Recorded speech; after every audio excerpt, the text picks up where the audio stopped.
March 12, 1947, Washington, D.C. Harry S. Truman stood behind the desk in the House chamber with a folded sheet of paper in his hands, but his eyes were not on the text. They were fixed on the faces in front of him. Senators. Representatives. Men who had just watched the deadliest war in human history finally end, and who now desperately wanted to believe that peace would last. Truman had not sought this moment.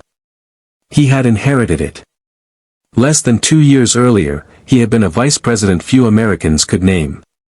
Then Franklin Roosevelt died, and Truman was handed a world in ruins. Europe was starving. Cities lay flattened. Empires had collapsed. And in the power vacuum left behind, something new was moving. That afternoon, Truman spoke calmly, almost plainly. But what he was about to say would fracture the planet for generations. He told Congress that the United States must support free peoples who are resisting attempted subjugation by armed minorities or by outside pressures. He did not say the word Soviet. He did not need to. Everyone knew who he meant.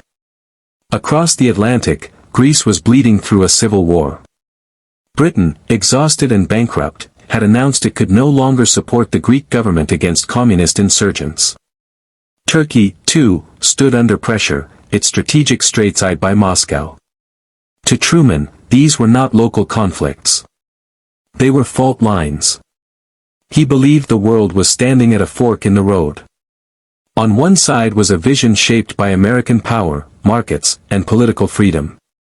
On the other was a system forged in revolution, sacrifice, and iron control, the Soviet model, hardened by 27 million war dead and led by a man who trusted no one. Joseph Stalin, in Moscow, watched Truman's speech closely.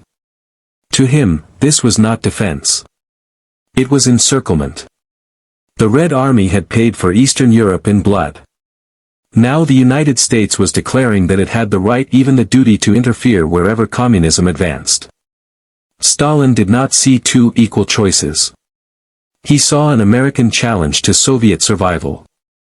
The emotional weight of Truman's decision lay not only in geopolitics, but in memory.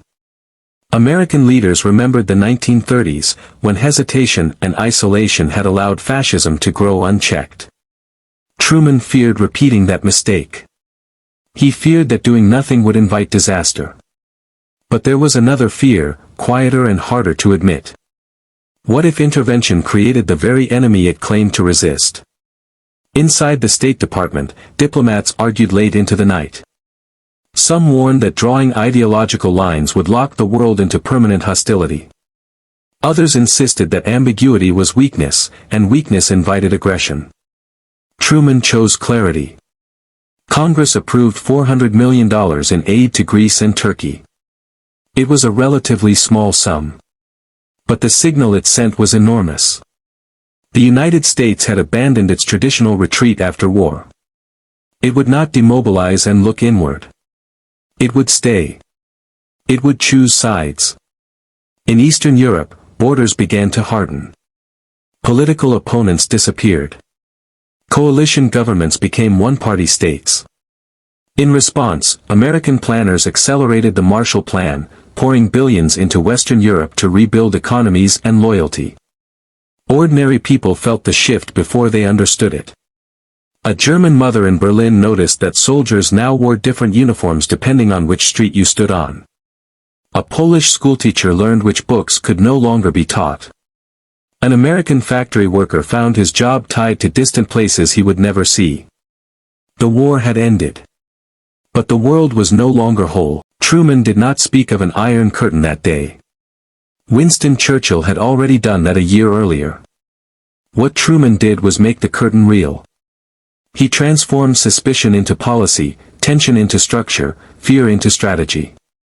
There was no declaration of war. No formal enemy named. Just a decision, delivered in measured sentences, that divided the future into two camps.